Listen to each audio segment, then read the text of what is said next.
మాజీ ముఖ్యమంత్రి కేసీఆర్ మాజీ మంత్రి హరీష్ రావుపై CM Revanth Reddy hot comments చేశారు. తెలంగాణకు చేసిన అన్యాయానికి కేసీఆర్ హరీష్ రావును ఉరితీసిన పాపం లేదని తీవ్ర విమర్శలు చేశారు.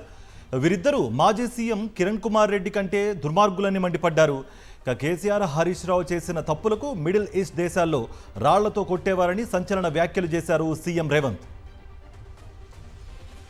జలాల విషయంలో చేసిన అన్యాయానికి హరీష్ రావు గారిని కేసీఆర్ గారిని ఊరే తీసినా తప్పు లేదు.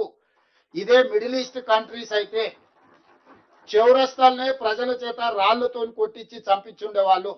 మనది ప్రజాస్వామిక దేశం కాబట్టి ప్రజాస్వామ్య బద్ధంగానే ఎవరినైనా శిక్షించాలి కాబట్టి కసబును కూడా మనము చాలా రోజులు జైల్లో పెట్టి బిర్యానీ పెట్టి విచారణ చేసి ఉరి తీయాల్సి వచ్చింది. కసబ్కే అన్ని వసతులు ఉంటాయి, కేసీఆర్కి ఎన్ని ఉంటాయి మీకు తెలుసు కదా. అందులో సంపాదించిన సొమ్ముంది ఎవరినైనా తెచ్చుకోగలుగుతారు న్యాయవాదులను. కేసీఆర్ గారికి ఆహ్వానం పలుకుతున్నా, శాసనసభలో చర్చ చేద్దాం.